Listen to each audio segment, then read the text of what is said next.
our very first. You know, I know you like singing it. You can sing it if you want, but I actually have the recording. This is our first Not So Critical New Year's Day live video stream. Here we go.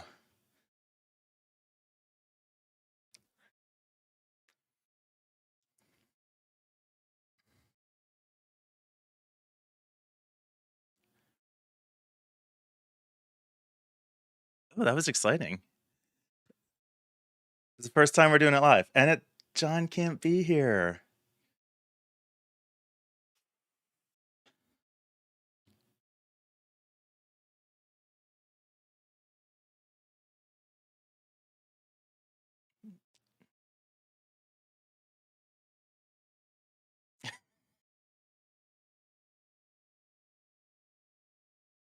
I know. Shut it down.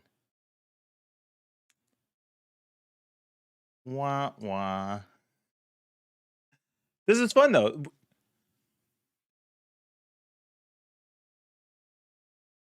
Yeah. No, well, if he jumps on, you have to tell me because I won't hear him if he sneaks in just the way I have everything set up. So we do have James is here playing along from home, so that's exciting. When we started this show, the original intent was that it would be a live stream show every week. A weekly live stream interview show was the original idea. No? Oh, I guess that's what I thought it was going to be. No? What did you think it was going to be? Uh-oh.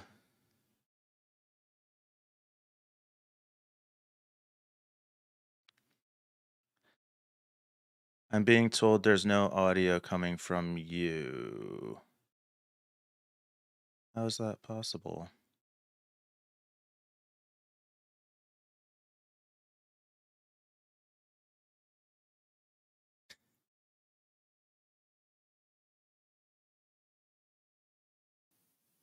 F. We're working on it. Oh. Yeah, I don't know what the problem is. So I can hear you. Your setting is to monitor and output. What would cause you not to be in the audio? So this is fun for our first live stream. We'll just do a bunch of technical troubleshooting on the fly here. No problem. It's cool. I don't see what would cause that to happen. I can hear you fine. You're set up to go to the output.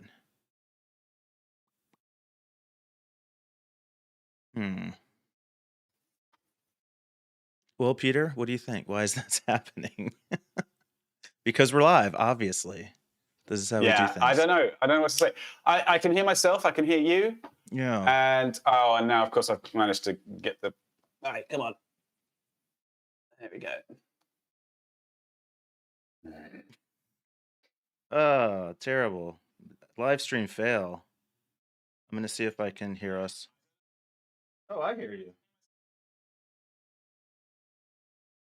I just loaded. Oh, he says it's fixed now. Okay. I loaded you on my phone and it was working. James says it has been fixed. So we will now pick up where we left off.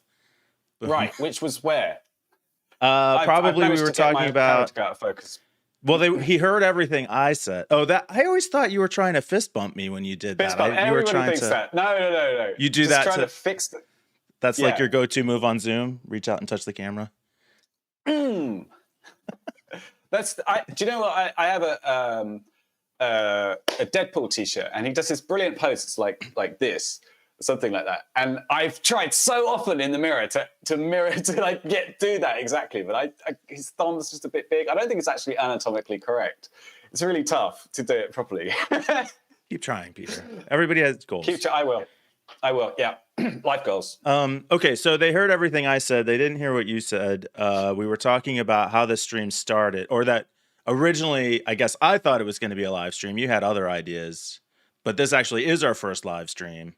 So maybe I don't know. Maybe let's just talk about like how the show started and how we got here and where we are for a minute. So this is going to be this was a company project. Mike and I worked together, and I've always thought, and I still think that our company should do like a as part of their marketing efforts, do some sort of, podcast. Thought leadership, guys. Come on, and so we like put together like a little beta internally and put a lot of effort into it and did a couple of beta episodes, private things just internally, and it got nixed because it was too much. It is quite surprisingly a lot of effort in the background.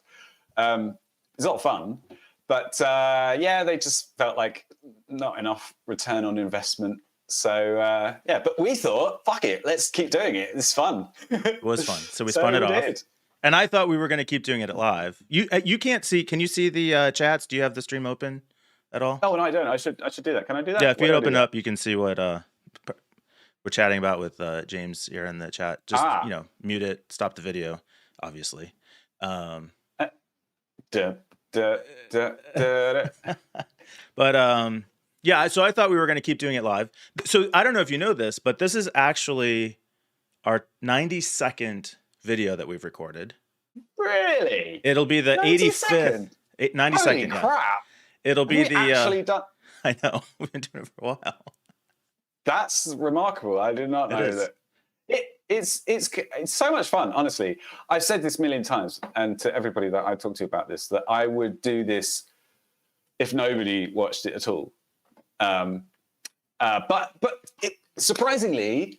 I guess not surprisingly, I shouldn't say that, but like we get quite positive feedback from everybody who watches it. We do. It's kind of it's good. It's fun. But we did start it that way, and I don't know who watched it the first couple times. We've got a couple people watching along now. So it's the 85th segment that people have seen, because we'll have 6 more coming out for the rest of the week. Inside Baseball, we record every week on either Wednesday, usually Wednesday, sometimes Thursday. We record for like 2.5 hours. I cut them up into 8 to 10 to 23-minute segments. Mike does an unbelievable amount of work for so John and I are basically just he's our podcast daddy. He just looks after us and does all the kind of the stuff in the background, and puts together the thumbnails and the titles and everything. He just and we're like, hey, Mike, can you fix that shit, please? Can you? God, what's going on with the audio, man? Come on, fix it. Get it sorted. I like it. It's my hobby. But so 2 weeks from now, we'll have our 100th segment go up. I always refer to them as segments, I think, instead of episodes. I don't know. I'm not consistent on that. Well, because we record it as one thing. And, and it's a segment, Which is how we released it originally. The first, probably a month or two, we did just weekly hour to 2 hour long shows. I was always skeptical that anybody would ever watch those, but some people did, and we did. Because that's what you do, right? That's what you listen to the long, I don't know. You on your triathlon training days, you go out and that's true. Listen to 4 hour, If I'm on the bike for 2 hours, a nice long podcast is exactly what I want. Yeah, I used to do that when I used to go swimming a lot, and I had some waterproof headphones. Really? And I would listen to really long podcasts and like comedy shows and things. Did those work well?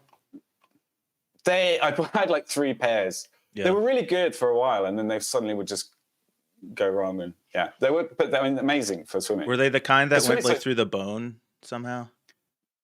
I don't know, actually. They were kind of like, they were wraparound things. They were like Sony Walkman, waterproof Walkman things. Interesting. Anyway. Cool. So New Year's Eve, it's New Year's Day, January 1st. We are streaming live. We don't have any prepared articles. We've got, it looks like James is watching live with us, so he can participate in the show. We'll see if anybody else jumps on. But we'll leave this up as a recording. So I thought, we were hoping to have John here with us, so that kind of sucks. Yeah. But we could go through the usual stuff. What do you like? New Year's Day is about resolutions, right? You want to start there? Resolutions. I was. Or do you want to ease into that? Do like some more hobby stuff first? No, and fuck it. Let's do it live. That's how we do everything. One take, Mike. That's I don't what they have call any. me. I'm basically perfect. I don't have to work on anything. No resolutions. No, nothing to work on at all. Yeah. Good. No, I don't have any like specific ones, but I've got a few things I need to sort out. I guess one thing would be like I'd like to buy something. Buy not something, a place. Like a house? Or at least move. Yeah, like a property. Okay. Of some sort. I think there's two options for me personally. Either I could get something in Malta, which is doable and affordable, or I could get myself on the property ladder in the UK and buy like a starter property that's just because it's so expensive here. And I don't have any credit history in the UK, so it's difficult. I'm not going to be able to get a mortgage or anything. And where are you in the UK? I'm in Surrey. Do you want to make a joke about me saying, "Oh, sorry"? Because everybody does, and I just say that. It hadn't Every occurred to me American until I've you met. brought it up, but I will keep that in Oh, mind for really? future Really? episodes. I'm in Surrey, southeast England, which is quite a well-to-do la-di-da area in general. It's not as posh as like Sussex or Hertfordshire, but it's sort of middle class. Worthing is nice. Yeah, thanks, James. I actually visited James recently in Worthing, and it is a lovely place. Oh, you two know each other. I do. This is James is my friend from World of Warcraft. Okay. Yes, he's been a loyal viewer, subscriber for like quite a while. Yeah. So been good. I didn't realize it was his. Well, I'm not going to tell you his character name because that would be I don't know if that's PII or something. But yeah, he's a friend from the game. So I went to visit him. I was surprised. I meet with my brother for breakfast every month, and he posts or he posted. I met him one month, and he showed up, and he's like, "Hey, I've been listening to your podcast. I listen like every day. It's awesome." And I was blown away. But we've got a couple people out there sticking with us, and the show is definitely growing. We've got 60 subscribers now, and we started with obviously none, except for that handful of friends we all forced to. I remember going to a picnic with my family over the summer, and like making everybody get their phones out and subscribe to the show in front of me, so we could get like that first 10. But it's starting to take off. One of my predictions actually is that the show's going to do pretty well this year. Is it? Now, Yeah, wait, so hold off on the predictions because it's your turn for resolutions. Oh, yeah. Well, so I'm not generally one for resolutions. Why did you ask the question then? You're the guy setting the questions. Yeah, no, well, I did come up with a couple because, so like, I do triathlon. But I'm not like super healthy. I'm overweight, but I compensate for it by just being really strong. And so one of my resolutions is just to make some effort to be a little bit more balanced about that, and try to not instead of just working out really hard to try and be a little bit smarter about how I work out so that I can actually be in better shape and not just overcome weaknesses with like brute force. I rarely offer you advice in this arena, but I've had some practice at this, at like replacing foods and eating healthily and being nice with just delicious things. I don't know if you need any help, but yeah, you're a little bit podgy, mate. I mean, look, your friend's got to keep it real. Give me a few tips. No. I mean, I'm not doing myself any favors in racing. It would be like if I lost 50 pounds, it would be a hell of a lot easier. I mean, and I still enjoy it. I'm not out there trying to get on the podium or anything, but being a little bit more intentional about that is a goal for the year, and something I'm taking action on. I started even in December, like I eat a ton of junk food, but I'm trying to say like, okay, I can still eat all the junk food I want, but I have to at least eat something healthy each day. So that's dipping my toe in the water. All right. I did it very gradually. I stopped eating. I was eating like a lot of junk food as well. I would have a lot of biscuits and chocolate bars and things like that. And all I did was like, I would say, okay, I'm not going to have that one chocolate bar today. Yeah. And then I just carried on, over 6 months, reduced it by one every week, and it was actually doable. So yeah, getting there. I lost 40 pounds this year. I'm quite proud. My of other that. resolution is Last year, sorry. Last year I lost 40 pounds. which I'm quite proud That's of. amazing. Congratulations. You sent a Thanks. picture, like I could barely believe it. I don't think you lost that last year. You didn't lose it last year, No, did you? last year I lost 40 pounds, but that photo I sent you, since then I've lost about 70 or 80 pounds. Oh wow. That was 10 years ago, and I was 96 kilos. No, nearly 100 kilos, and I, which is like, I don't know, 220 pounds or something. And now, I've probably lost about 60 or 70 kilos, Really? pounds in that I time. didn't notice you look much different than when I knew you at the beginning of the year. So Well, last yeah, year, so. it's funny because a lot of people, since we chat all the time, I don't look that different to you, but on the recent All Hands, I got a couple of messages at work. Some people hadn't seen me for a while, and I got a couple of messages saying, "Hey, have you lost weight?" Like, so yeah. Anyway, okay. And then the other one you're is healthy this year. Yeah, work on being healthy. Work on being healthy. Also, had this whole thing with Kronos, and I feel like I kind of have feelings? a persona on the show of being somewhat ruthless, and I will try to be more sensitive and separate the victims of fraud and attacks from the absolutely horrible and atrocious, hollow, clickbaity reporting on the same attack. This is going to be a lot of fun. I'm looking forward to your attempts to be a human. I know, to be a human. Yeah, exactly. Mike will attempt to be human for 2022. Okay, fair enough. Oh, I'm sorry. No. For anybody watching this, right, or watching this later on, Mike is actually a nice guy. Despite his we're gonna edit this out. What do you? We had a couple of comments on the Kronos. So there was a story about Kronos, if you missed it, and it was they're a big service provider that take care of like payroll and stuff, and they were ransomwared, and they sorry, I just got a message from someone. They were ransomwared, and as a result, a lot of real people didn't get paid, and all sorts of other things.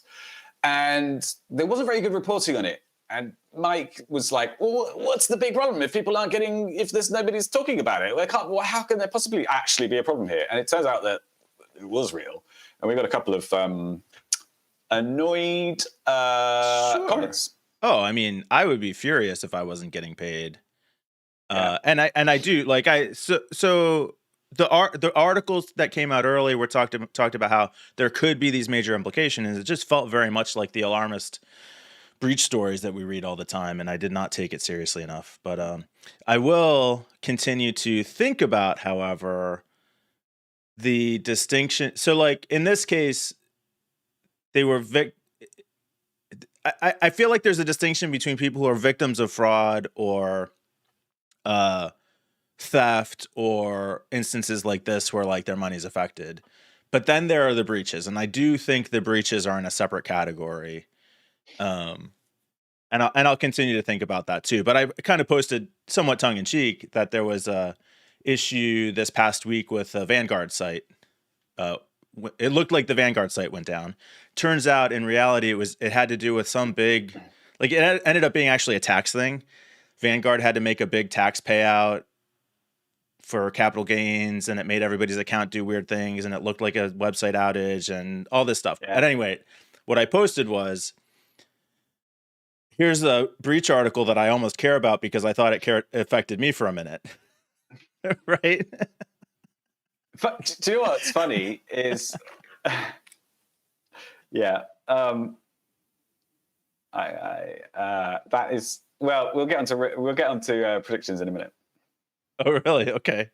So I'll just close that up by saying, so even in that case, the distinction I would make was I was worried because I thought it affected my money, not because I was worried that somehow my information got out there.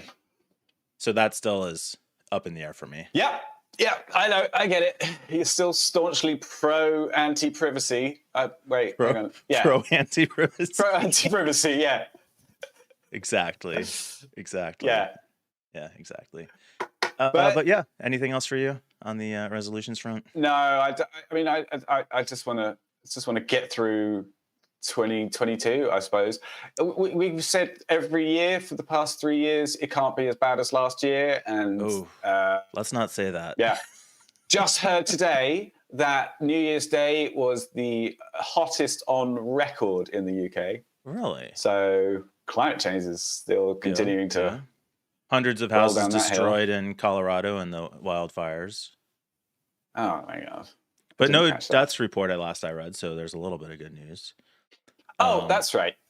That's right. We do have to start talking about how we're all going to die in a horrible dystopian nightmare of a future. Sure.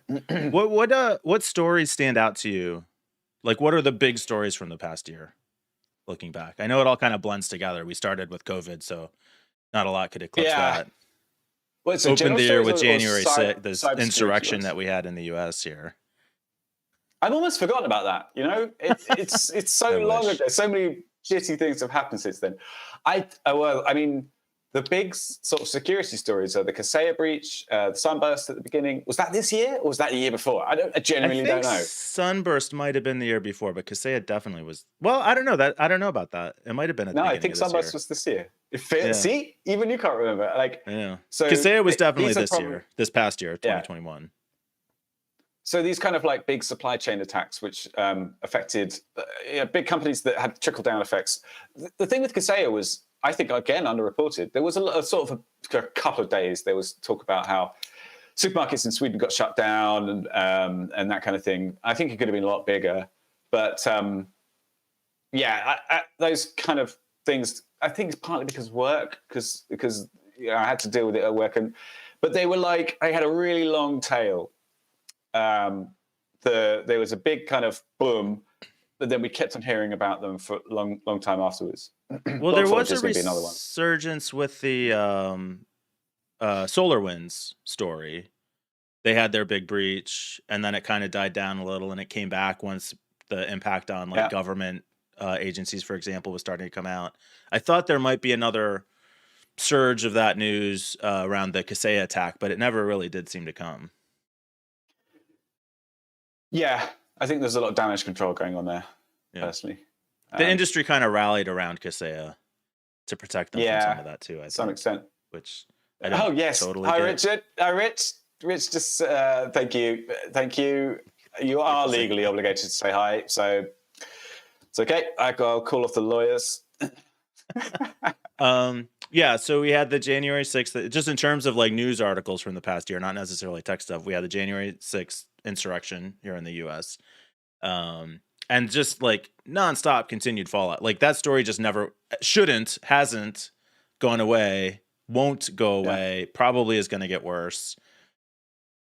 I mean, now we've seen like the fears about the future election, stuff that's happening. Like we have our Texas abortion bill, the nonsense with the Missouri governor talked about. Probably they're going to press charges against the reporter that identified the PII leak on their Department of Education website. That story puts the Quad 9 story to shame almost. I mean, much smaller scale, but in terms of like not understanding technology, that is ridiculous. Yeah, so this was, just to recap quickly, this was a journalist who went to, some government site, and he saw that if you looked at the source code of the site, which is just HTML, anybody can look at it, and you could basically trivially decode someone's social security number, which for non-Americans is anybody watching is quite a big deal to know someone's SSN. And supposedly, so he verified this by contacting a couple of people that he could see the details for, and then he stopped, and he was going to be charged with hacking because he. It's so dumb. Could you imagine though if this got in front of a court somehow that supported that accusation? I can. Now I can. Yeah. God, now that now that the governor has gone this far with it, I can it's sort of like so bonkers that I'm just like, well, yeah. And these things are decided by people who don't So is there any argument to say like it is like looking at source, it is reverse engineering source code, Rich. bypassing systems, like this whole argument that they're making? Is there any interpretation? Like to us, it seems ridiculous because we understand the technology. To people who don't understand the technology, is this a reasonable, to people who don't understand, is this a reasonable position to come to?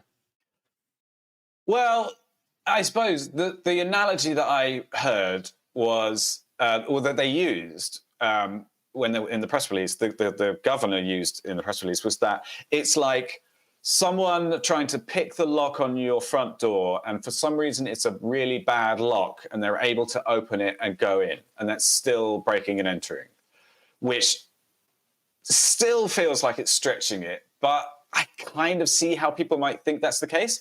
The counter argument, which I think the FBI made, is that it's more like walking past an open front door and seeing someone's keys right there on the doorstep, and then picking them up and shouting in, "Hey, are these your keys?" Right. Like, as technically, you put your hand inside the property, and it might be stealing in a way that you've picked it up, but like, it's so ridiculous.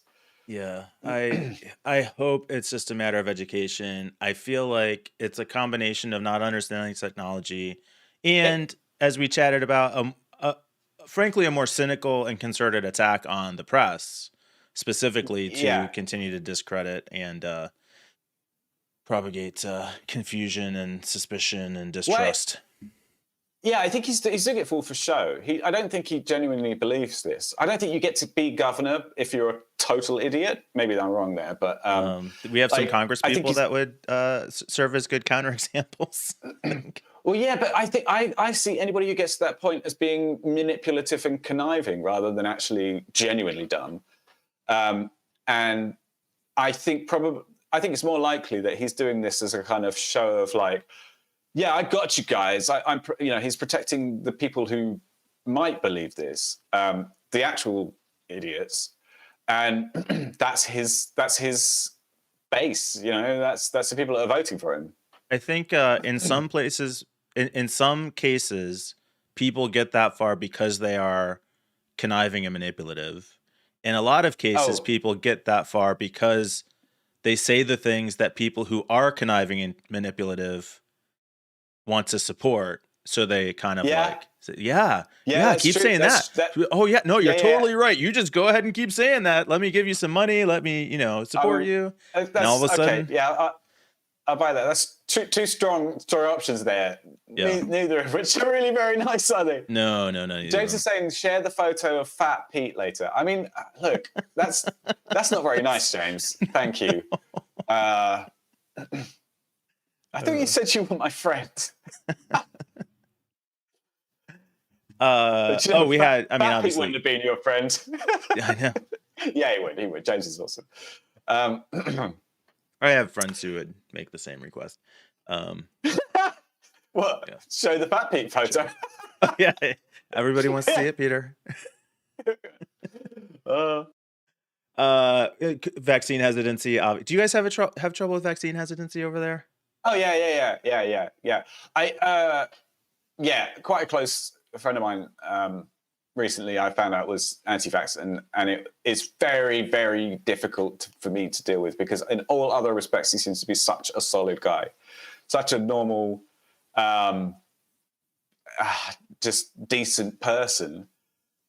Someone said something to me recently, which was, people don't have opinions, they have emotions. People think they have opinions when actually they have emotions. Yeah. And it's like they want to have something that they know about. So they want to have something that they feel like they know about. And this is one area where there's enough other people who kind of are saying that thing that they can sort of agree with the incorrect thing and just feel like they're knowledgeable about it. And that's actually just half of the reason why they're saying it, which is, I don't know, weird, but feels right. Maybe I'm just doing exactly the same thing here. I think there's... So there's wanting to feel right. I think there's also, especially early in the pandemic, some of the resistance to the lockdowns, for example, I think in part was due to wanting to feel like you have some control over your life. And it's Yeah, like I yeah, feel yeah, very out of absolutely. control. I want some control, so I'm gonna decide whether I stay in or not. So if you tell me to stay in, then I'm not gonna do it.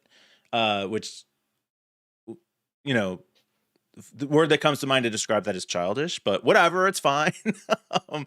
But then there's also the idea of uh projection, right? Projecting onto others things that you believe to be true about yourself. In all three cases, though,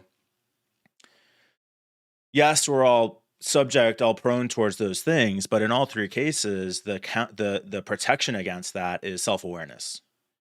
To recognize that, yes, I Mm. want to feel right, but maybe I'm not. Yes, I want to feel in control, but maybe I'm not. Yes, I, see in you what I believe about myself, but I know that's not necessarily true. And some people are just better at countering that than others. Yeah, it's almost an impossible thing to actually teach people self awareness, because Yeah. the fact that you're not self aware means that you don't want to be taught. Hey, you're resistant to it anyway. Yeah. And James says a lot of it is fear based, which I think is Yeah, obviously true. Other big stories, yeah. Remember the Ever Given getting That's stuck in the Suez Canal? like, you have a remarkable ability to sound dismissive of something. Just, What? you were like, yeah, he said it's fear based. That's obviously true. Anyway, so moving on. Um, James, you have a very good point. It is fear based. Yes, I've we moved value on. your country. I'm not saying I don't care. I'm just saying I'm done talking about it. Let's go. Okay. We're going to lose our one viewer. No, there's nothing wrong with James. He's fine. Whatever. But the Yeah, Ever James, Given. please stay, please.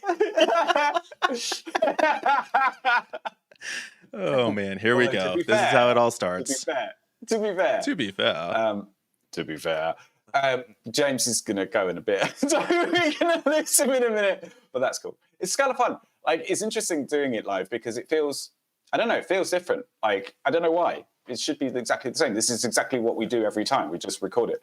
There's slight gaps between the segments where we sort of chat sometimes. Usually But slight gaps, sometimes long gaps. We yeah. just talk. It always surprises me when I go to the videos, though, and I see which bits Mike has included in the actual uploaded video, because there's parts which I'm like, I didn't think that wasn't part of the segment. Like, If it was up to me, I would like, this is how I would do it. We record once, Yeah. it all goes. Less work, I suppose. Yeah. That's literally why I do the shows this way, is because I hate editing and snipping and all that. Even at least this way, we split it into daily segments. I can just go end, beginning, end, beginning, end, beginning, end, and not like, let's tweak this little bit and do da da da da da. No. Once Every we get once in a while I do monetized, it, we're gonna hire an editor. That's our first, that'd be awesome. first I would do item that. on Or the shopping do list. everything I would actually vote for doing everything as a live stream, but that's just me. I like streaming. Yeah, once we can quit our jobs, Yeah, and just for become YouTube superstars. For sure. That's the dream, isn't it? The Ever Given. Remember the Ever Influencers. Given? Getting stuck in the Suez Canal. Oh God, yeah. Did And you how actually make a list of notable stories? Well, I'm setting up our predictions. Oh, okay. Yeah. We're coming to t-shirts. Some people in a prepare minute. for the show when we Sorry. are going to go live. Look, you put the list of topics on the Discord about like 10 minutes ago. So I actually keep a list of notable news, but it's on my work computer. So, which you didn't share with us for what reason? Okay, you want to go find it? It's too late now. I put it up 10 minutes before the show because nobody did it earlier than that. Whatever, it's fine. I just thought we were going to have a chat. I didn't think we was going to be like homework. Jesus. Well, Mike. probably Sorry, my Dad. wife asked me about 20 times what we're going to talk about. She asked me after a show. We'll do a whole show. We talk about what, 7, 9, 10 articles, and she'll say, "Hey, what'd you guys talk about today?" And every time I'm like, I don't know, just some articles, I guess. Yeah, I would say if I don't write down what I'm doing, for my, I talk about work a lot right now, but we do a demo at the end of 2 weeks, and we talk about how the demo and a retro, and we talk about how the last 2 weeks went. And I basically just go and look at my calendar and like what meetings have I had in the last couple of weeks. That's what I did. I can't remember like off the top of my head. It's just it goes in one. Yeah.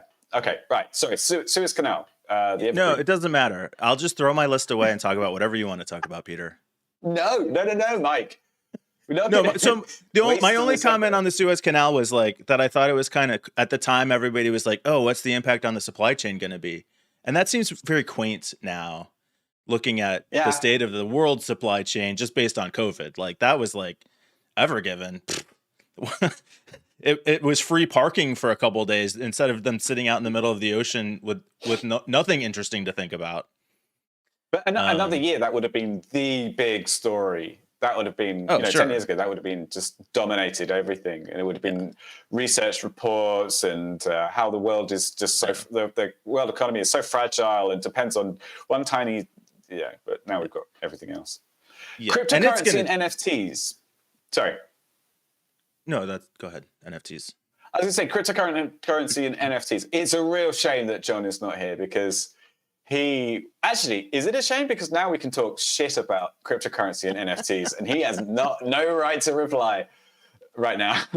I mean, Jon would probably agree with that. I just don't see it. I just don't see it. Like NFTs feel like a gimmick. NFTs. Oh, God, they're horrible. They're just a pyramid scheme. The massive pyramid scheme, I think. They probably will have a big influence on the year because a shitload of people are going to lose money. And then there's going to be, it's a bubble as far as I'm concerned. Cryptocurrency, I mean, it's making money, but I think it's fundamentally pointless. So wasn't it Venezuela that adopted cryptocurrency as a... Yeah, and then the day after the crash, suspended it because it fucked the economy. Yeah, but if other governments start to do it, like that could have been a dip your toe in the water.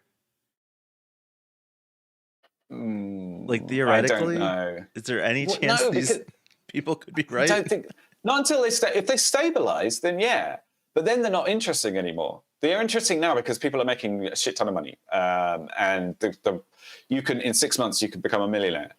If you pick the right ones. Sure, but those are two different issues. James doesn't say that they're going to continue to be interesting, just that they continue to have a big influence. Like nobody's saying an argument for using cryptocurrency is that it's interesting and fun to talk about. You could get that impression from talking to people who are into that, but... I saw a post by a guy on the Twitters, and he was like a crypto trade. He was like he did crypto trading on the side, and one of his colleagues heard about this and was like pestering him to say for like advice on which coins to buy and all this. So the guy was like, he started pandering to him and saying, oh, you know what, you should, like taking the piss and going, you should buy, invest in PooCoin. PooCoin is going crazy right now. Turns out. His colleague took his advice and made a load of money because of PooCoin. and it was just a joke. Great. Yeah. Love it. I think that's crypto in a nutshell for me. What annoys me also, as an aside, is that crypto used to mean cryptography. And I don't like the fact that the term crypto has been repurposed for some silly thing. All right, YouTube is not receiving enough video to maintain smooth streaming. What does that mean? As I'm dropping frames, let me see if I can make an adjustment on the quality on the fly here. I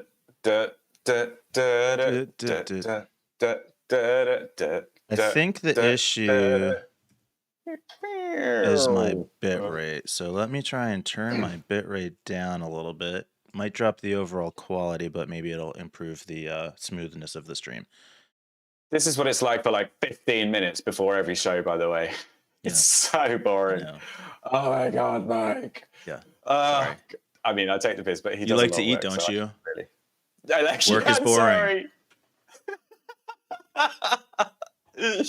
Oh man. I genuinely do appreciate all the work he's done, but I just find it so hard not to take the piss out of him constantly because it's so easy. I know.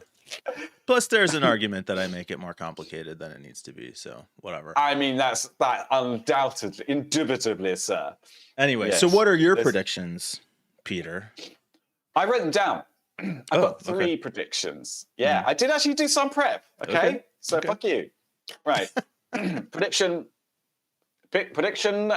number one. All right. I think this year we're going to see the first major breach of a password manager. I think it's going to be horrendous. There was news from LastPass about something, but they insisted it wasn't a password breach. It wasn't. It was, it was nothing. I saw that and I read a couple of bits about it, and it was like, nah, it's some people making up. They wanted it to be a story, but it wasn't. People were saying that they were getting reset notifications, and they didn't try and reset their account, and people were actually losing their account details. But it was small scale. It wasn't a fundamental issue, and nothing to worry about. But I think out of like 1Password, LastPass, Google, the other two are the big ones, or the three big ones are like Safari Password Manager and Chrome Password Sync and Firefox Password Sync. One of those is going to have a critical issue, like probably some sort of supply chain issue, where they have, I don't know, like if they were using Log4j or something like that on one of their servers. And I think there's going to be like a major breach, and like hundreds of millions of people's passwords are going to just get dumped on the internet. That's my prediction, number one. That would be really interesting. All right, terrible. That would be terrible if that happened. But so interesting. Okay. So presumably, I got my wife set up with a password manager. She still uses a piece of paper next to her desk. You don't do that. What are you doing? I wonder though, in light of the stories about like this password security, if the password managers were leaked, would it even change the list of most commonly used passwords? Probably not. No. People probably just type password into like, and I've shared before. I use LastPass for my password everywhere, all lowercase, no spaces, and it works really well for me. I don't. You'd be surprised how much this is actually true. Problems. Oh, I'm sure it's totally true. What do you mean? What are you saying? I've used a password manager for years. Starting out when I was young, new internet, whatever, I did use the same password for everything. It was me too. Not a very clever password, so whatever. Me too. But I've been pretty solid for the last several years about complicated passwords in what do they call them? Cryptographically strong passwords. Yeah. Using LastPass. So I feel pretty good about that. You want me? I feel like my I don't know if I have a solid prediction, but generally, I think this is a year that, again, things are going to continue to get worse, but not bad enough that people actually do something. Oh, okay. No, okay. Yeah. We'll see these headlines, but still nothing's going to stick. Like 100 homes destroyed in Colorado wildfire. Oh, that was a week ago, though, right? What are we talking about now? Who cares? What? So I think we're just going to see stuff like that. Like it's now we're talking about the California wildfire. There's 200 homes, so the other ones doesn't count, kind of thing. We're not right now. That's just a hypothetical. Yeah. No, I think, and it's I don't know. Maybe this is the cynic in me. Just so things change. It just takes so much longer than we want for things to change. And I guess my prediction is that we're just going to continue to be frustrated by this year. Life's not going to get any better, basically, is what I'm saying. This is as good as it gets, and it's only going to get worse. Thanks for watching the show. I've got two more predictions if you want to hear them. All right. Yeah.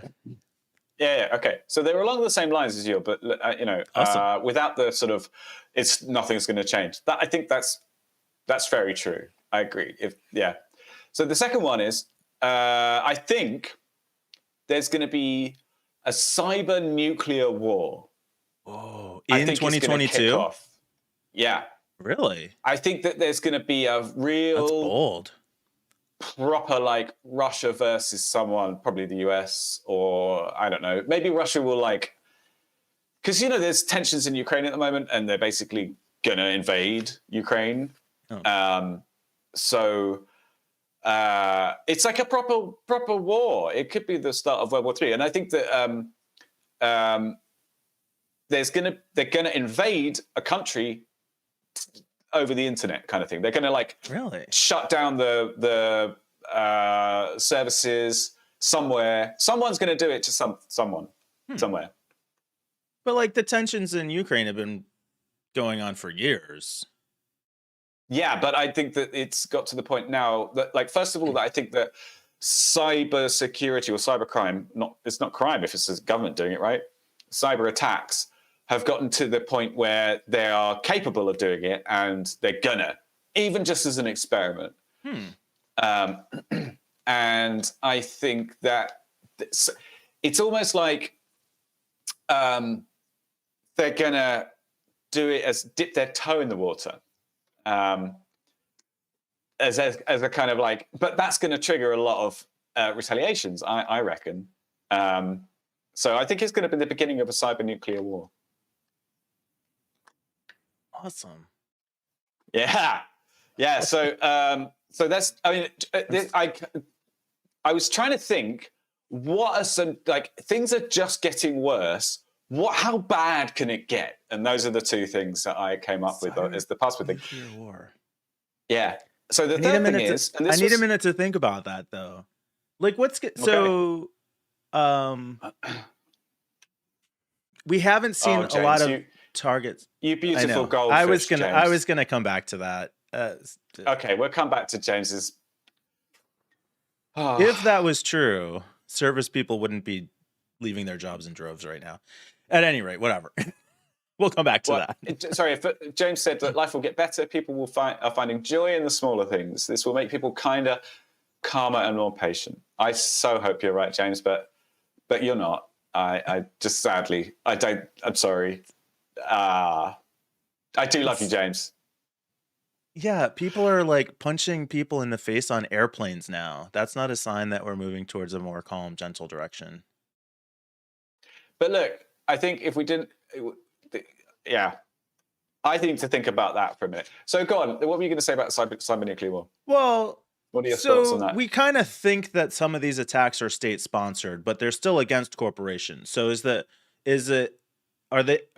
what's going to trigger this like a financial angle, or do you think the attacks are going to start coming against governments more directly? Or like we continue to see supply chain attacks, or how do you think that not supply chain, but like critical infrastructure attacks? How do you see a triggering event for this? How do you see it playing out? I think it's part of a kind of like it'll be War 3.0. It will be the first step in invading a country. Won't be actually sending troops over the border. It will be shutting down some piece of critical infrastructure. And it'll be almost excusable because it's done by a cyber, over the online. But it will have real world impacts, and it will trigger retaliations, and it will be kind of excused at the beginning. They'll be like, well, oh no, but this, like they'll try and hide it, and then at some point it'll become obvious that it happened, and the usual stuff that happens in wars, but just online. So interestingly, one of mine, it was actually that we're going to continue to see more bigger hacks and breaches to the point that the government and legislators are going to be getting more involved. But no real change in the foreseeable future. Like, I think we're going to move in that direction. So I guess I'm kind of backing you up. I don't know if I'd say we get to that tipping point of like cyber nuclear war. But I think we're definitely going to see some, and even to your point about like the password manager breaches, I think we're going to see some big attacks in 2022. So look, here's one reason I thought about the cyber nuclear war thing, right? So let's say Russia does decide to invade Ukraine, they are going to have to evaluate what's the most efficient way of doing that, right? And all the other aspects, like what's the media impact, or how how to how's it perceived worldwide, and what's all the political guff. And I think that doing it via the internet is going to be cheaper, more effective, more disruptive, easier to turn off. And they can hold their energy infrastructure to ransom, essentially, like, agree to our demands until or you get no electricity. And that's easier than sending in troops, and they don't actually lose anything. Russia is not expending any resources except for a few hackers. So I think, it's possible.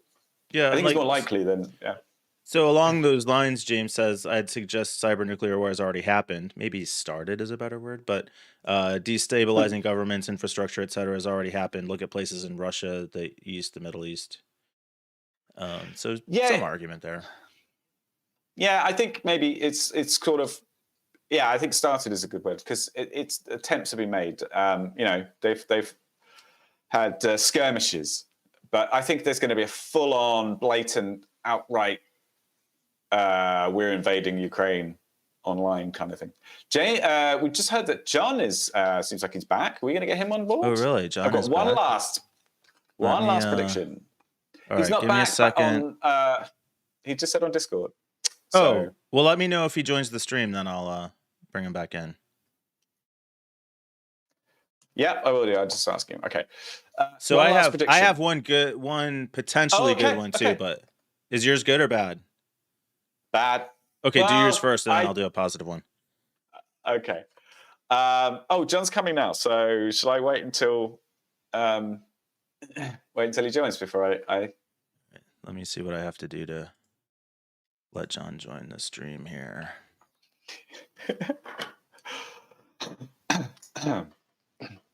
So, live the dream. Do you want to talk about your Life t-shirts? Will get better. And why I only have one top? Yeah. There he is. Hey, give me a second to get you on the stream here, Jon. Bit of background noise there, Jon, but I guess I can fix that. Jon, you there? This is to Jon. Jon, we're live streaming right now. Oh, there he is. He's on. He's on. Can we hear Excellent. you? Do you have audio, Jon? Say hi. Oh, there we go. Okay. There we go. That's sexy, I do hear you. DJ Jazzy Jon joining us live from San Francisco. Jon has the smoothest voice in the biz. Oh, he's gone green. Okay. Right, so t-shirts. I have I don't know how many t-shirts I have now. I don't know how it became a thing.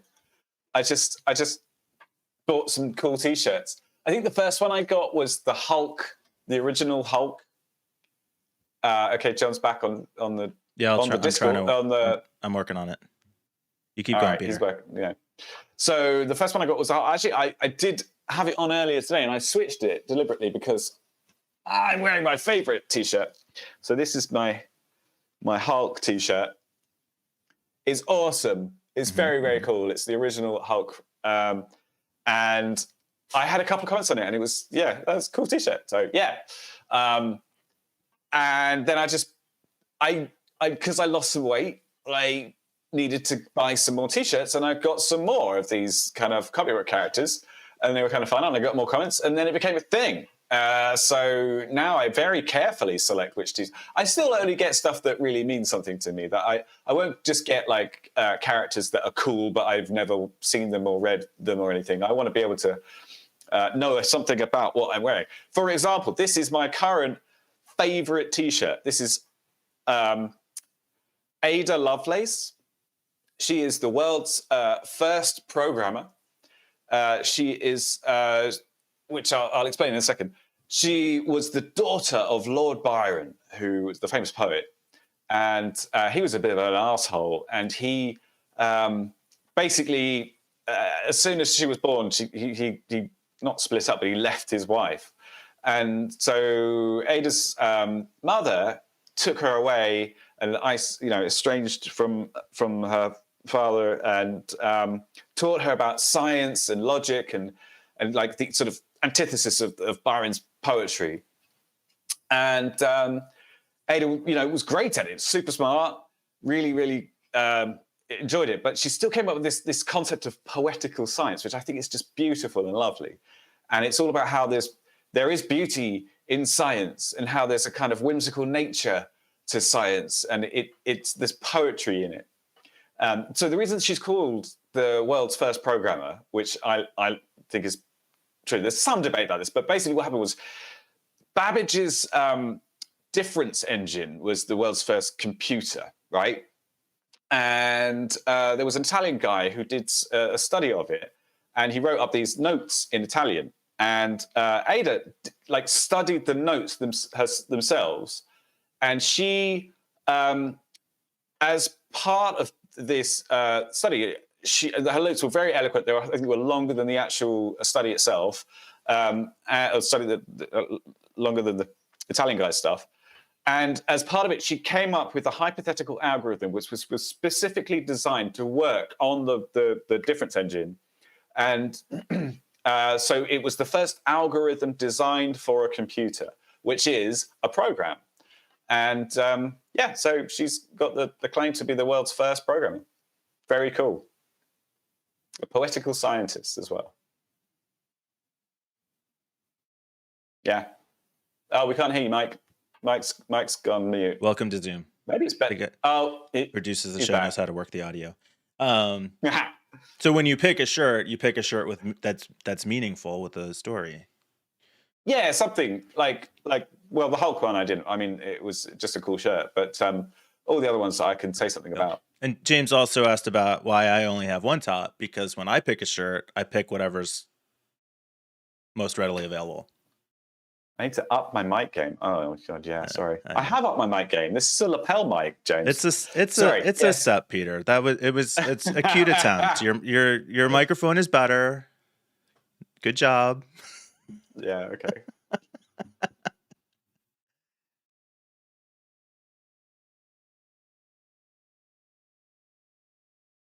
Yeah, you end up with a bin full of.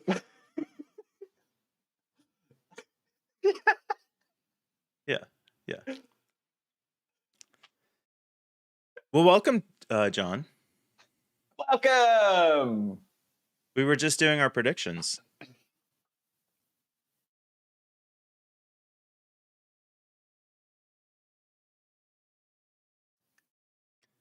So mine was things are going to continue to get worse, but not so bad that we actually do anything about it. There was two variations of that. There was the privacy thing, and there was the privacy. What was the second? Oh no, bigger attacks on corporations. Well, yeah, yours were more succinct. Well, so my I was kind of similar along the same lines, but not with the we're not going to do anything about it. The first one was there's going to be the first major breach of a password manager, and like hundreds of millions of passwords are going to get leaked online. Probably a supply chain attack on like LastPass or Google Sync or something like that. That's just, it's going to be horrendous, and so many people are going to be affected. It's going to be awful. Probably me too, to be honest. And the second thing is, I think there's going to be the beginning of a cyber nuclear war, an overt attack by a country into another country, probably Russia against Ukraine, because it's cheaper and more effective and easier to turn off, and less resources and everything. And it's going to just be the proper first big one. So I was going to say my last one, which Mike hasn't heard yet, which is I think there's going to be a privacy issue this year which affects Mike. In the next 365 days, there's going to be something's going to happen, and it's going to be privacy related, and Mike's going to go, shit. So what's that going to look like? I don't know. I'm looking forward to finding out. Because look, like I know my information's all out there. If it's gonna be something I now. become a victim of identity theft, for example, am I going to think like, oh, damn it, it was that Sears Roebuck breach that happened this year? Is that still a store? I don't know. It doesn't have to be you directly. It could be Amy or one of you. But I your know kids, the information is out there. My Sure. problem is not like the breaches suck, whatever. But it's the criminals who use the information that are the problem. What we need to fix is our Okay. identity management, our credit system. Speaking of fixing, James says he can't hear me. This Yeah, happened at the beginning. Oh, that photo. it did. I think what I realized is, when I do the recordings, I record each of our voices on separate audio tracks. Right. And what I realized is I have to have all of us on the first video track for the live stream. Normally, I just put myself on the first video track because it's the most important. Yeah, one. that makes sense. And then I put you guys on subsequent lesser video audio tracks. But for the live stream, apparently that doesn't work. Got it. I mean, it works for me because people can still hear me, Right. which ultimately is what I care about. But Actually, whatever. what you care about, right? Time for me to get on. So are we still recording? Hold on, let me move Peter to another What year is audio it? track. Anyway. The Jesus. universal language. Don't need to hear anything with that one, Peter. Here, let's just do it this way for the rest of the show. Oh, there you go. All right, John. What have you got your predictions ready? So Yeah, John now. you can hear me? Yes. Is that what you said? Okay, yeah, James. Everyone can hear you. All right, great. That's really all that matters. Mike's famous words. So, some predictions. I was playing around with a thought since Mike brought the idea of us doing a New Year first day of the year stream / predictions. I'm gonna go non-tech. I'm gonna say that I think that we're gonna have another COVID situation. And that could totally be good or bad. It could be a variant that is super duper. Like a mute that gives us mutant powers. Oh, that's the dream. Oh. That would be cool. That would be the most ideal. But I'm more leaning towards like either it's going to be really, really bad, or it's going to be like whatever, or it's going to be like, oh wow, everyone should now go get this virus because this might be it. But there will be something big with COVID. I don't think it's over yet. I don't think we're even near the end. Oh no! What could That was it? This is sorry. what could be a like? Why would you possibly like? What's a scenario in which you would want this? Imagine the common cold, okay, and being able to build up an immunity similar to what they think is happening with Omicron, but it's still fairly dangerous. But what I'm saying is a mutation that is super mild, but spreads super easily. And then once you get it, you have immunity, is the idea? Well, that's the idea, right? Yeah. Obviously, this is a double-edged sword because the more people that get it, the more chances of a mutation. Yeah.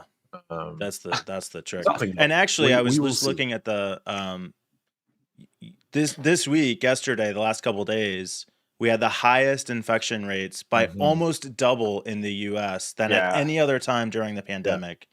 On one hand, the symptoms are a little bit less severe, but where I live, our hospitals are like begging for federal aid because they can't keep up. Like they're in terrible shape right now.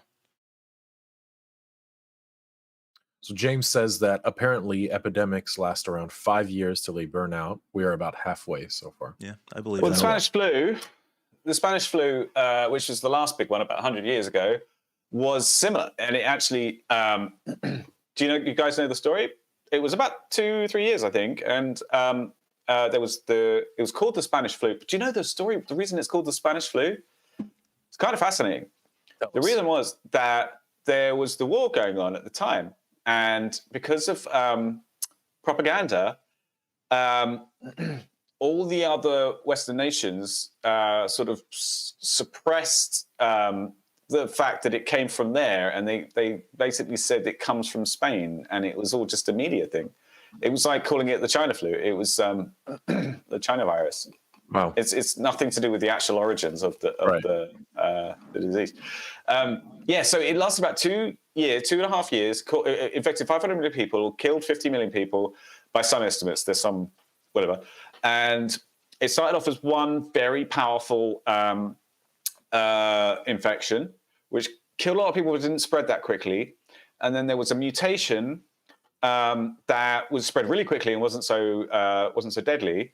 And then those mutations combined, and that's when it got really bad. And there was it infected all these soldiers in the camps and just wiped out a whole shitload of people. And that's when it kind of tailed off, apparently, from what I read, anyway.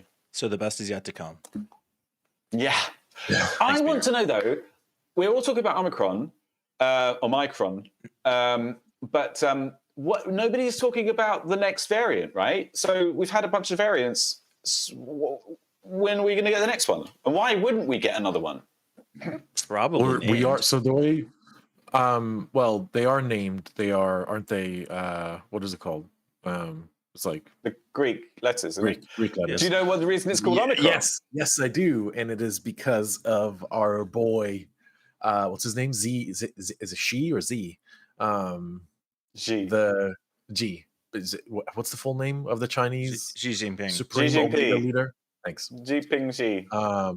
Ping G. Because eventually, at the rate of these variations, it would have become the G virus, and everyone would have forgotten about Winnie the Pooh and gone straight for this forever. So literally, it was such an influence on. He was such an influence, and China was such an influence on this that they just skipped ahead a little bit. Well, forgotten Changed it about up. Winnie the Pooh. What was the Winnie the Pooh thing? He looks like Winnie the Pooh. No, it doesn't. I don't know what you're talking about. Yeah, I don't either. Okay, well, we'll We're just gonna get gloss over censored in that. China. Fine, moving on. Yeah, all right. He doesn't look like Winnie the Pooh. And another, okay, so I have two more predictions. One is I think that crypto is going to go into, everyone's very excited in the crypto community, cryptocurrency community for Of course. for 20 wait, it's actually negative for 2022. Everyone's like, oh my God, this is going to be the like hyper Bitcoinization. Everyone's going So- to be on crypto and it's John. going to go up to so much money. Yeah. Just to catch you up, James in the chat already said that cryptocurrency and prediction. NFTs are going to have a big influence on the year. So you're following up on this. So interesting. So I think that he's technically right that there will be a large influence, but it will be a negative influence. I think we're going to see NFTs are going to become very, very quickly are going to become next to nothing valueless. That's what Peter And- and I said. And Response. I think that we will be entering a bear cycle this year. A lot of people think 2022, we're still in a bull market. I think we're right at the end of this bull cycle. And we're going to see some crazy drops. So can we in short them prices. like And a lot of people, GameStop? yeah, exactly right, Peter. Yeah, if you want to gamble. And I think another prediction of mine, this is going to be a little bit open-ended. Maybe it's too vague or too broad, but I think either a social media platform is going to die out Which one? and Any and streaming ones Is in it Truth particular? Social, or does that No. not count? no, and or a new social medium is going to pop up really aggressively. Similar That's interesting. to Snap and TikTok and these. So Truth I've Social made could that be the answer prediction. either way. I've made that prediction more specifically before, and I was so sure I was right that Facebook was going to die out. I did not think that Facebook would succeed 10 years ago because I thought it's a walled garden. There's no value in it. I don't understand why anybody would. It's God. not going to last. It's like AOL. It's just a blip, basically. People will forget about it eventually, but I it's don't think turned it's into about some people. marketing and manipulation and blah. I think it's going to be a Vine. Like, It's going to be a Vine we ran out of money situation. A lot of these companies are heavily reliant on venture capitalist funding. Without it, they literally just stop running. They cannot pay their engineers, they cannot pay their staff and their server costs, and then that's it. And most of them are banking on getting acquired. So I think that's definitely what we're going to be seeing. Yeah. Is that what Okay. happens to Twitch? Amazon finally gets tired of floating them. Honestly, services like Twitch and YouTube are inherently super cost inefficient because it's so expensive to video encode in high resolution. Well, it used to be, but now they're doing it at scale, and it's kind of like. YouTube's still in the negative. Oh, okay. Google is All right. swallowing the cost today because it's YouTube. You can't. What are you gonna do? Not offer it as your biggest, your next second biggest platform next to Gmail. Yeah. So it is crazy that Twitch and YouTube are still going, even though it's costing them millions. Just went. Everything went. He Oh. muted himself. That's fine. Yeah. Oh, right. Okay. Right. Sorry. I was just enjoying the silence. Is it a little bit loud? Is there a lot of background noise on my mic? Not really. Not very much. Not very I much. don't hear it. It sounds okay to me. Okay. So I have one more. Is that it for everyone else? Yeah. You got the last. You're going to finish on a positive.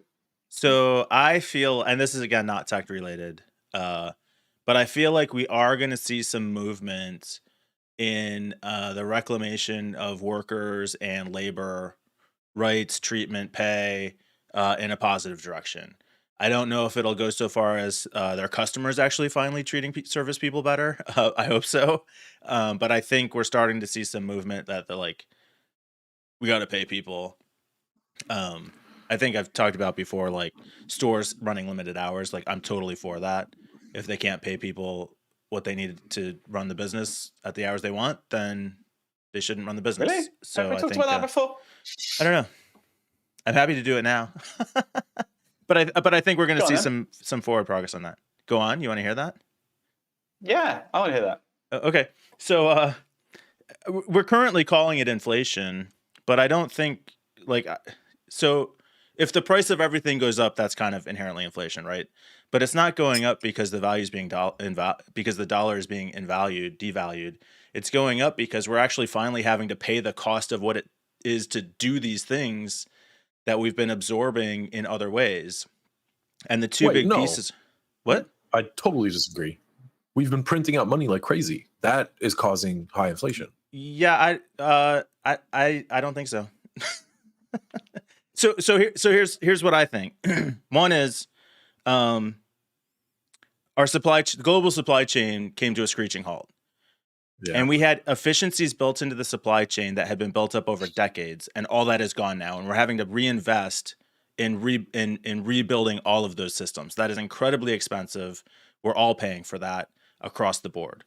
The other piece is we've not been paying people a living wage, so we're subsidizing the cost of cheap goods on the backs of people who can't get by.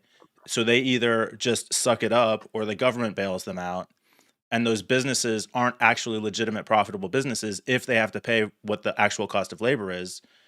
Now they're starting to see that. That's also raising prices.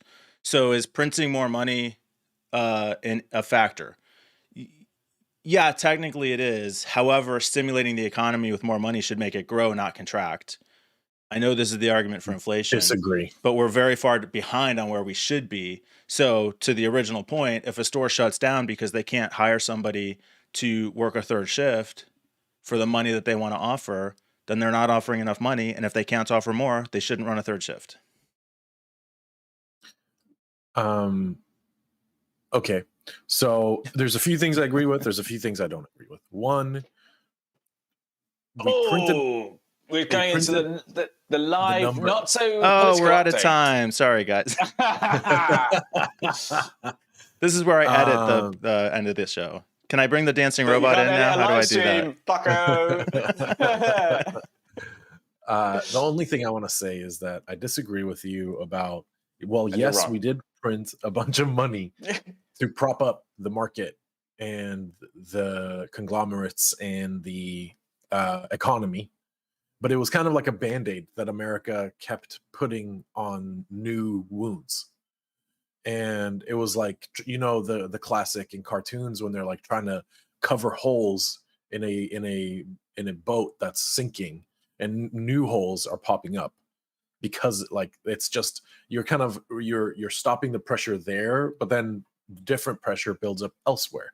And one of those pressures is that when you print so much money so quickly and you flood the country with money that wasn't there before, you're inherently causing the singular value of the dollar to dilute, because you're diluting the total supply. This is just that's just how it works.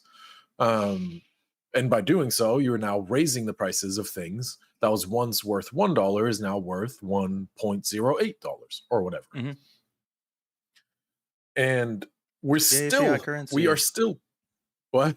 Yay, fiat currency. Yeah, exactly. We are still doing this. It's like we're still printing out more money. And I just saw it while my power was out. I got a Google news article that was talking about the fourth or fifth stimulus check. It's like, and a stimulus check, it's not just for the common person, it's also for all the businesses that are still struggling. Yeah. I think, sorry. No, go ahead. I think the offsetting factor is stimulus checks to the people are a drop in the bucket.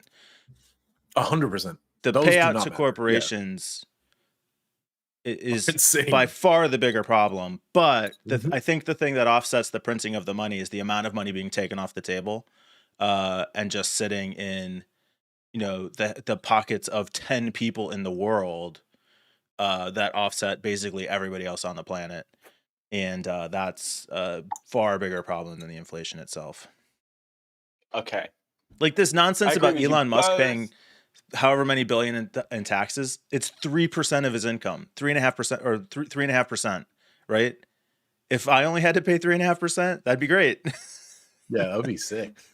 So let's meet in the middle. Let's all pay 10%. How about that? He creates valuable jobs. Without Elon Musk, where would all those workers be? Whatever. Yeah. They'd have jobs that actually paid them. Yeah. And then regarding you had a really good point, which was about we have to reevaluate running businesses and being employers. Because, and I totally agree with this point that you made about the third shift. Maybe you shouldn't even own a business at this point. If you have to do something like that, you are inherently wrong. Like you shouldn't be having, your business is failing. Right? If you need to rely on a third shift, if you need to rely to be open 18 hours a day, your business has failed already. Yeah. Excuse me. Excuse. Thank you. And then also the final point about this whole thing is You're welcome. The fact that living wages are still, I was having this discussion last night with a couple of friends at the party, and we were talking about how it's and everyone uses this point, but it's such a good point, which is that the boomer generation, the baby boomers, were able to buy homes, working blue collar jobs, working boomer. I'm just kidding. I know you're not a boomer, I think. We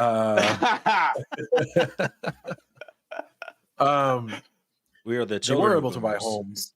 And they were buying homes, they were making maybe, I don't know, $5,000 to $10,000 a year, but the houses were $30,000.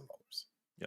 And these banks were handing out mortgages for these houses, 30-year fixed at like 1% to 2%. It's like, yeah, that's doable. This is totally doable. And it is not doable today, at least not in America. A lot of other places, housing prices totally stagnated, in most of Sweden, if you take out two of the major cities, most of Sweden, it is still doable to go buy a house working as a, I don't know, like an elderly care helper or whatever. So America has a big problem when it comes to the gap of how much you make versus what, the power that money can buy, or the purchasing power. Yeah. That needs to be fixed. I think that a follow-on from that is that this whole remote working thing, I think actually is going to have a huge impact, because one of the reasons why people are able to buy houses in those kind of regions is because nobody wants to live there, really. The reason why it's impossible to buy a house in the major cities in Gothenburg and Stockholm. Yeah, literally the two cities I was thinking of. Yeah, exactly. They're the big ones, right? Because everyone wants to live there. They want to be in a much metropolitan area. So the other ones, everywhere else is cheap. But with remote working, that's going to change. People are going to go and be living in those places, afford to buy houses over there. The price is going to equalize. In the major cities, they're going to drop down and become more affordable, hopefully. It'll take some time. But we've proven that remote working works now. And in fact, in a lot of cases, it's better. And not just works, but is more efficient, better for everybody involved. There's still going to be resistance to it. There's still going to be people who don't want to do it. There's still going to be an actual need for it in some cases. In some cases, agreed. Yeah, but like a ton of ways, it's actually a lot more efficient. Yeah. So right now, I think the resistance, the business owners and managers that are like, no, we need this. You need to come back. We need the return to office to happen. These are companies that have signed 5-year leases. These are companies that just purchased an office. Yeah. And and of course, business comes first in these types of people's minds. Yeah, that's where this is the most important, is to save as much money while making as much money. The goal of, I feel like, any business. And more or less, sure, you can do good while those two priorities are still intact, but you get what I'm trying to say. Yeah. So it's kind of like, no, you guys need to cut your fucking losses and be over it, because we're not going back to the office. Yeah. And people have just moved jobs. I mean, there will be bankruptcies because of it, but yeah. James said in Europe, most people rent. Ownership isn't really something which happens. I think new ownership, just to respond to that, because I think it's more rare for people to buy stuff, but there are lots of family homes, and people, it's very common for families to have multiple homes, and so that's my experience anyway. I don't think I agree, James, with all of Europe. I don't think that's the right. That's too broad. Like, I think that in certain places in Europe, people are simply renting just because it's more cost effective in the long run. Just like in the Bay Area, it's more cost effective to rent right now. If you do the math of a 30-year mortgage, you will save money renting versus buying. But in a lot of places in Europe, people are still buying. Many of my friends, family, relatives, all bought homes. I think it just depends where. And I have no insight into Europe because I was born in America and have never left. So I will. Have you really never left? I technically went to Mexico. Japan. Oh, that's true. I went to Mexico. Does that count? I guess. I went to an all-inclusive resort that I drove to directly from the airport and back. And I did go to Japan when I was in the military, but again, like, plane there, never left the base, plane back. Do you want to come to visit me in Malta? I'll put you up for like a month. I've got gigabit Ethernet. Well, I can accommodate family members. I mentioned that to Amy today, that like maybe we could like get an Airbnb in Europe and go for a month or something. So I've thought about it. Hi, James. Okay, let's. You want to wrap up, or do you want to talk about some hobby stuff and then just have fun? Hobbies. Let's do hobbies. Okay. Let's do hobbies. Yeah. Go on. So I was trying to think of my hobbies. We've talked about this being a hobby for all of us, I think, now at this point. Yeah, it's a proper adult hobby. It is. It's fun. I always think of it as, and this is actually the most I actually do with it, but I have this whole studio built out. I showed you guys a picture. I don't know if I could share it. I think of it as I always describe it as like, you know how old guys would have those like model trains in their basement, and you'd only ever see them if they invited you down, and you'd like see the little hand painted figurines and the trees and all the. Who is it? Everything. Rod Stewart or Sting or someone. I think it's Rod Stewart. He's like a huge model train enthusiast, and he has this basement which is just massive, and he never lets anybody in there. Yeah, right. Yeah. So they build it just for themselves. It doesn't make them any money, whatever. That's how I think about my home studio here. Is just like I build it out. Yeah. No, I don't stream with it. What's that have to do with anything? It's like stationery. Stationery is such a beautiful, wonderful thing. I love paper and Really? stickies and lovely, beautiful pens, and I will go out and buy shitloads more than I actually need. Really? It's so wonderful. Yeah. I worked, so I worked in this job like maybe 15, 18 years ago now. I worked for DHL at their corporate headquarters in Prague. And I lost my job. And before I lost my job, I took 2 massive black bin bags into the stationery cupboard and I ransacked the place. I put as much as and it was hilarious because I could hardly lift these huge bin bags. God. I was it was full of just sticky notes and the paper clips. And sorry, guys, it was technically theft and I probably should pay that back, but it was a long time ago now. So come at me. And I remember I couldn't get my key card to open the front door because I was holding these things. And I remember calling to the security guy, like, "Hey, can you pass me out, please?" He was like, "Yep, let me out." So I'm like, "Well, okay, fine." It was probably like I don't know, $100 worth of paper and stuff, but it was just. I remember thinking, right, fuck you guys, I'm not. So is your hobby stationary or theft? Stationary. I love stationary, but I should say it was all useless. I don't think I can physically use that much stuff before. That's too good. There you go. Yeah, it caught me off guard. Mine is definitely improving my battle station. Like, I have an addiction. That's the truth. I have a big problem. I just ordered a $200 keyboard because my W key isn't reliable. And I can't have that. So it's actually funny. First, it was the mouse, which was like a week ago, less even, and it would stop. Like it wasn't reliable clicking. Can I add one addendum though? So I probably should have pointed out at the beginning, which is that they owed me money. So this is why. Okay, all right, fair. Yeah, it wasn't like they're actually the thieves. Well, kind of. Yeah, sorry. But I just like improving my. Sorry, yeah. I just like improving my station. What do you play? Do you game? Oh yeah, I play League of Legends, and I have a system that is so overpowered that it should not be used to play League of Legends. It's kind of like a shame because League of Legends will literally run on a toaster. Like you do you mine crypto? I do.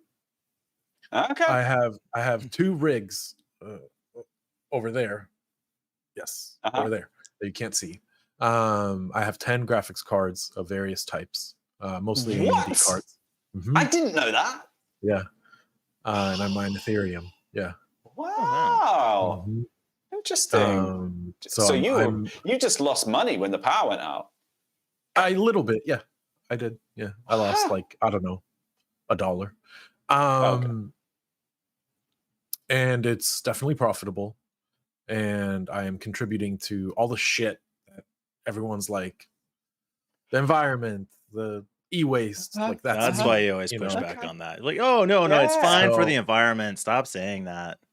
I don't know what they're talking about. The resale value on these cards is through the roof. So they're not going into any e-waste facility. Okay, they're going right into the hands of gamers as soon as I'm done with them.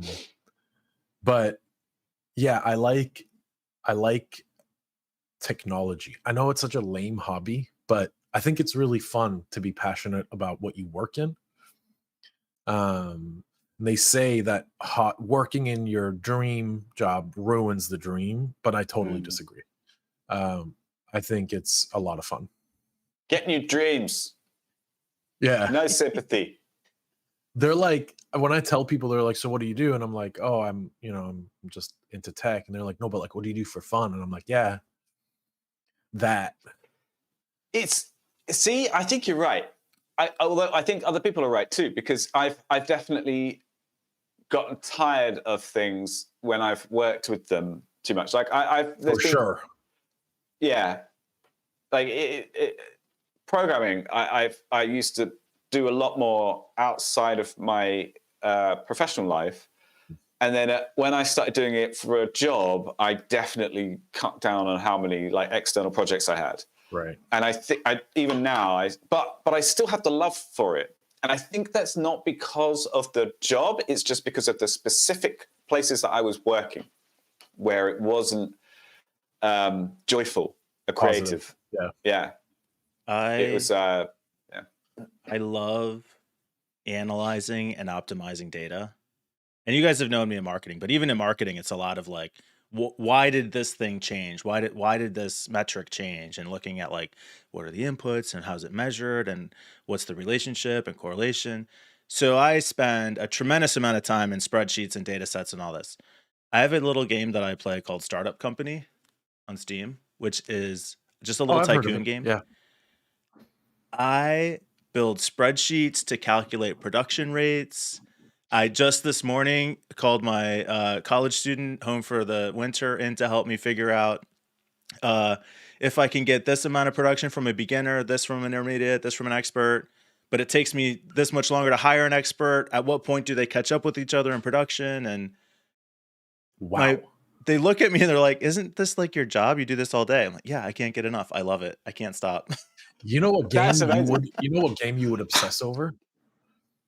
I just realized this is the game they made this game for you. What is it? Work? It's What called job? It's called Eve Online. Eve Oh Online? yeah. Have you never played Eve Online, Mike? No. Wow.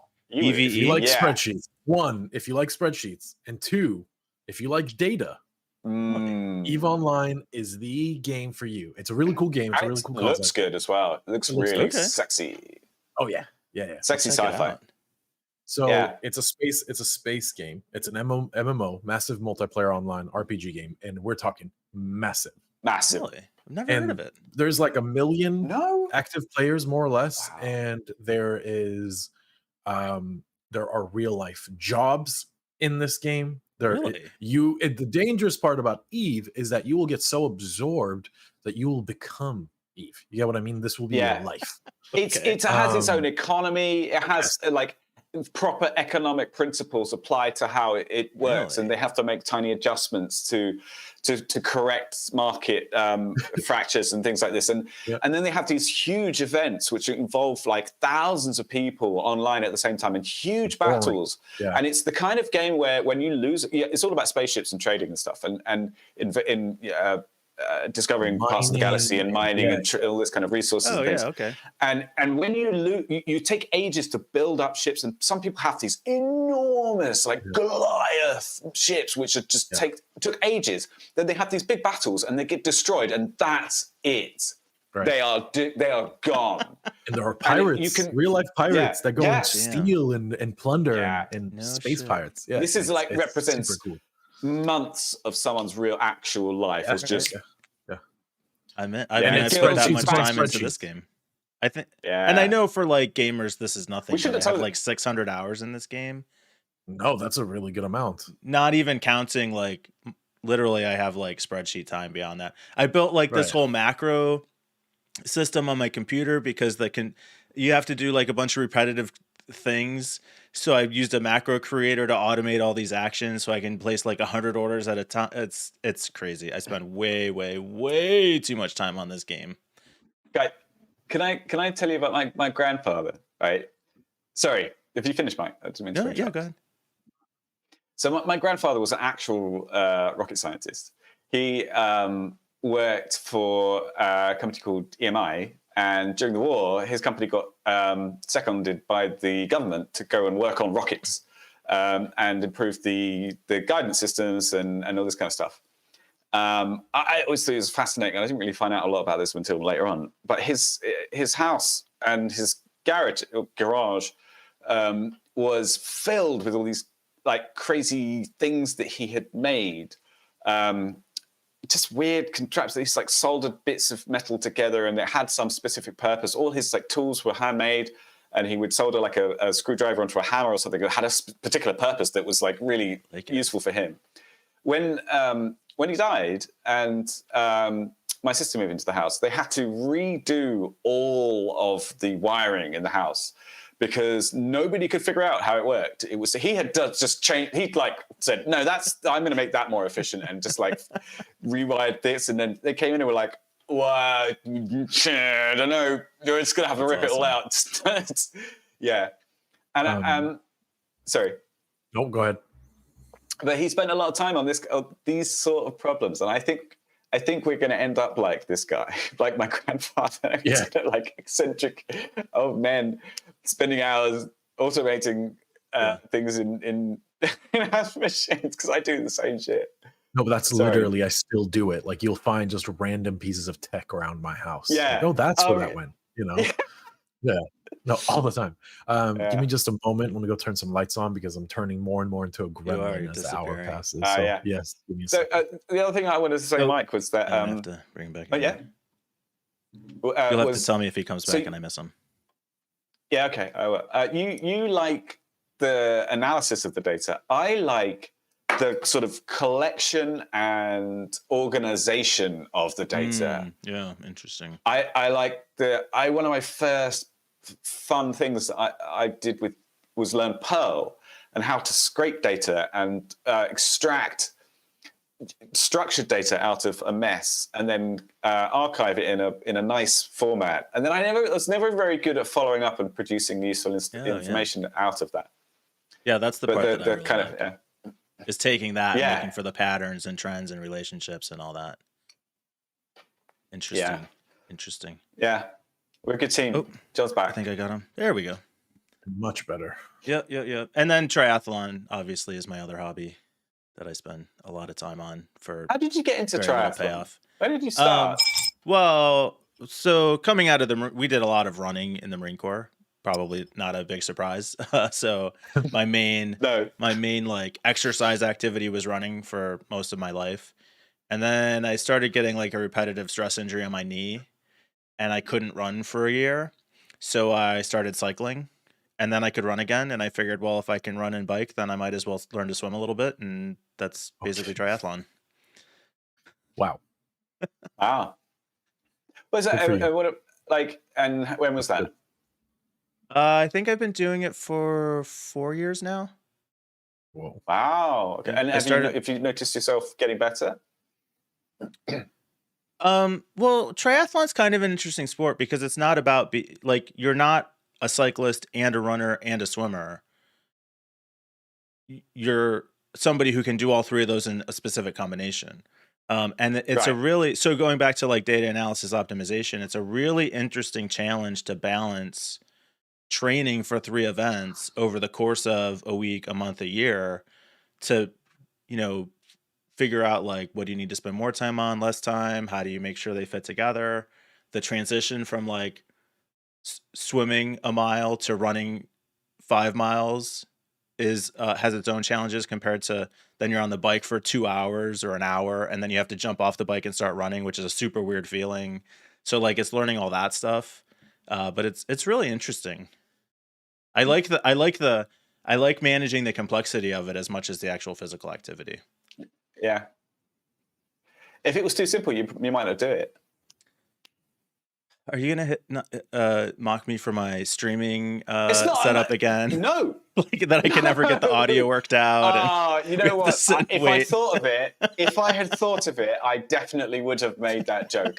I thought that's where you were heading. It was a genuine, yeah, you probably wouldn't do this triathlon stuff if it was actually quite easy. But there's this complexity to it that kind of attracts you. So you're like stuck with it, which it was a genuine thought. Yeah. John, tell us what are your hobbies outside of gaming and Tinkering. Tinkering. Maybe it's a lame. Okay, so I used to be really into pop figurines. What's that? Funko Pops. The bobbleheads. Doesn't help. Oh, okay. So I have like 50 of them. Mostly Marvel. And maybe I'll start showing them like your shirts. I've been into comic book. You should put them on screen. Yeah. Those things. Exactly. Yeah. That's really interesting because I've been into like comic book shops before, and I've seen arrays of them, and I didn't really understand what they were. That one looks like John. Pops. It is John Wick. Yeah.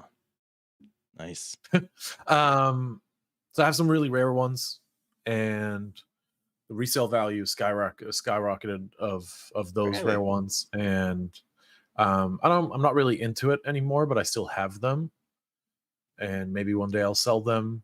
Maybe I'll start giving them away as gifts to people who like Marvel. But that was a big thing to collect.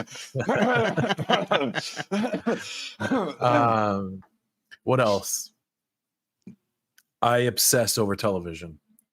I am a TV I'm obsessed with good television. I love TV shows. I love movies as well, but a good series gives me such an endorphin spike that it's so satisfying to watch. I just love it. And when I don't have something to watch, I get like almost anxiety. Wow. Because I love it so much. Yeah, I'm very, very hooked on TV. What has your attention? I think that's what has my had Wheel of Time, Amazon I just finished that. TV show. So good. What a great story. Foundation was so good. Agreed. What else? You didn't like Wheel of Time, Invasion. Peter? Peter doesn't like when it's a strong matriarchy. No, I've read the whole 13, 14 books. I heard they were a drag. They're fucking my god. So I started reading them when I was a teenager, and Rob Jordan hadn't finished the series at that point, and I actually read them as he released them until he got to the point where he couldn't. So if you didn't know this, Robert Jordan got cancer and he died. But before he died, he spent about a year or two talking to a guy called Brandon Sanderson, who's a very prolific fantasy author, who finished off the last 3 books, I think, 12, 13, 14. I think that was it. Or it was 11, 12, 13, something like that, the last few. So they spent like a year collaborating before he died. And I think he did a very creditable job. But to my opinion, the quality of the writing went way up as soon as he took over. No offense to the memory of Robert Jordan. Wow. They have some of the most annoying characters that I've ever come across. Some of the most annoying and irritating female leads as well, which is just sucks because they are quite strong and it's matriarchal and it's all about that. Who annoys you? Which character? All of them. Every single one of them. Even Moraine? Moraine is, she's a dick. The best. Just needlessly. But you read 14 books about it. Yeah, and the thing is, right, I got to the point where it was like 11, and there was the next book was meant to be coming out, and it took such a long time because he was getting ill at the time that I never came back to it. But when I heard that a friend of mine, a Greek guy that I know from Malta, he loved this series, and I said, do you know what? The last books come out, I'm going to read them. And I slogged through the whole 14 books. They're not difficult to read, by the way. They're, I guess, it's not like it still probably took you longer to read all those books than it did take for us to watch the series. Probably. But by a little bit. Yeah, it took me a while. A splash. And it was painful. And there was times... do you know what? I was on the plane coming back from somewhere or other, and there was a really long queue and there was a delay. Everybody was standing up in the aisles, and we'd landed and we were waiting for the doors to open. And I was just sitting there reading my Kindle, and I was on the book 13, like right at the end. And I was just like, oh God. And the guy was standing next to me, and he said to me, he noticed, and he's been standing there such a long time that you sort of start up conversations. And he said, how are you getting on? And I was like, to be honest, it's really tough, and I keep wanting to quit. And he's like, yeah, same here. I actually gave up. It's like a random stranger telling me, I gave up on those books. Yeah. Really tough. Well, I gave up on George R. R. Martin. I swore off of me too. Game of Thrones and A Song of Ice and Fire just because not even the show. Like, you create this amazing universe and then you don't fucking finish it. Yeah. But yeah, so TV is a big one for me as well. I think that's one of our first conversations, by the way, is that we were chatting about all the different, we were comparing notes on different TV shows. Maybe that's why you liked me. Yeah, I think so. Oh, really? Slack. Yeah, I seem to remember that. We were comparing notes on what was on at the time, a couple of years ago now. Oh, it has been a couple of years, yeah. You know what? It's actually exactly a couple of years. You started 2 years ago yesterday. December 30th. Yeah. Oh, really? Right. Peter's anniversary? I didn't realize that. Not yesterday, it's December 30th, so 2 days ago. But, 2 days ago. But yeah. Look at that. And I only know that because I started 2 weeks before Peter. Yeah. Oh. Yeah, at the time. Yeah. Well, this is fun, guys. Yes, Yeah, yes, it was. It was good fun. Let's wrap it We up. are though. still actually For- streaming now, which Yeah. happens to us very often when we're recording the same way. What I'm gonna do is start updating the video descriptions with a link to YouTubetranscript.com because I think it would be really interesting. I don't think very many people are going to watch this entire Stream. Nearly 2 hour live We started stream. at But I think close to 2 hours. Yeah, hour and 3/4. By the way, thanks for asking about my hobbies. Yeah, cheers. I thought we started with you. No, team. Okay, sorry. What do you got? Yeah, you told us. No, that's stationery. fine, guys. It's fine. Yes, it's fine. you told us let's the hear- whole well, thievery Peter, story tell us about more. stealing What's your stationery. favorite hobby, Peter? Stealing and stationery. No. I'm going to start linking to the YouTube transcript because it's really good, and I think that those are going to be interesting to look back on.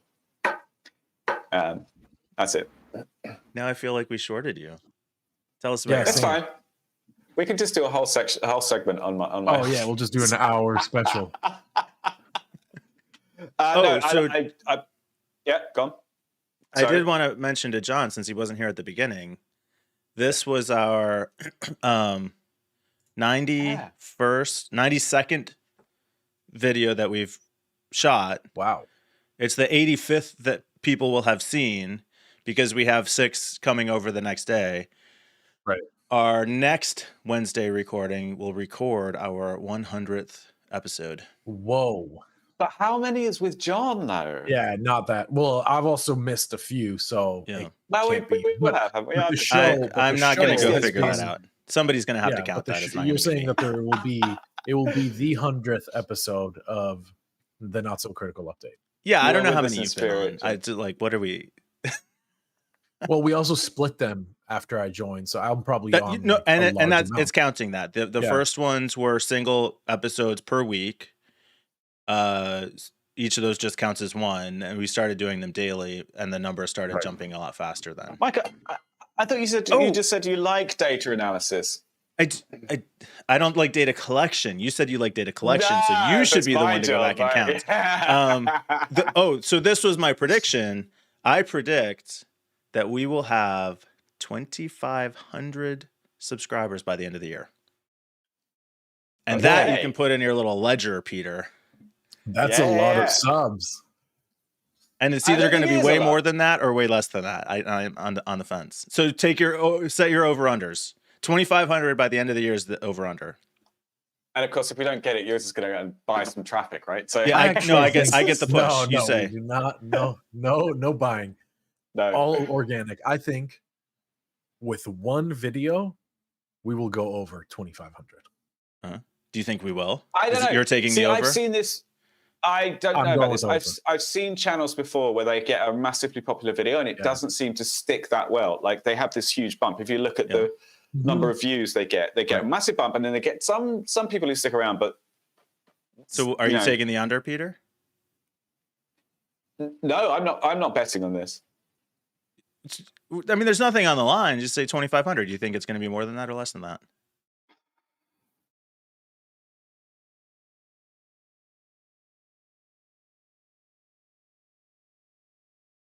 I haven't thought about it. I don't know. Fuck it. 10K. That's what I'm going for. Wow. Yeah. So you're taking the over. Definitely Okay. over. Yeah. Yeah. Way over. All right. Cool. Hell yeah. I'm ready. So my prediction is 2,500. You both are taking the over. Either way, we win. No matter what, we're winners here. I've said it. Yeah, we started off by saying it, and I think we should end up by saying it. I would do this if nobody watched. It really is just so much fun. Yep. Agreed. All right. I'm going to end the stream. This is fun. All right. Thanks.